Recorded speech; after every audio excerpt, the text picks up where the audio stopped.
The latest threat, and the most serious threat we've seen, is the appointment of Betsy DeVos as Secretary of Education. Yes.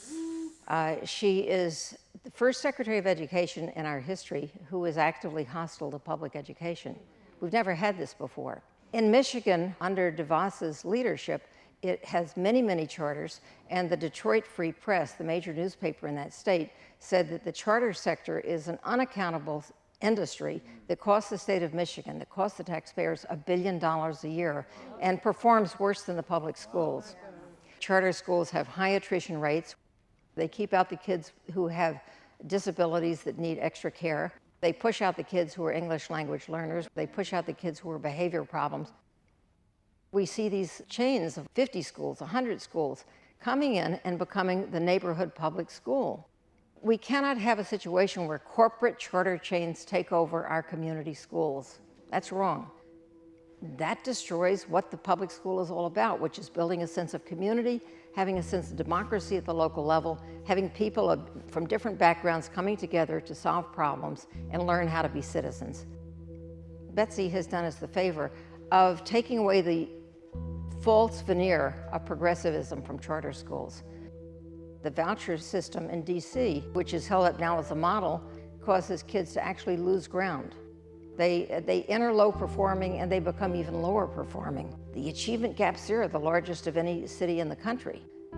The privatization movement, charters and vouchers, is moving forward full speed ahead, defunding public schools, using test scores to say public schools aren't good enough. The question before us is how can we stop this steamroller that's destroying the public sector, that wants to privatize everything, that wants to turn us from citizens into consumers. That's the great hoax that's being played on the public now, is to say you have to make the choice. But the truth is, when the schools are privatized, it's the schools that make the choice, not the parents. My father was a high school dropout. My mother was an immigrant from Bessarabia. She came to Houston when she was 9 years old, and she learned to be an American.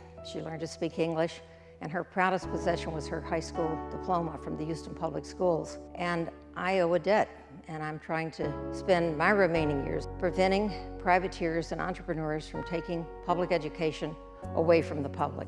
We will not let DeVos create a free market in our community. We don't want a free market. We want a public school that serves the community. The only thing that can stop them is an organized and dedicated and passionate resistance. In a way, I guess I have to say thank you, Betsy DeVos. You have awakened the resistance.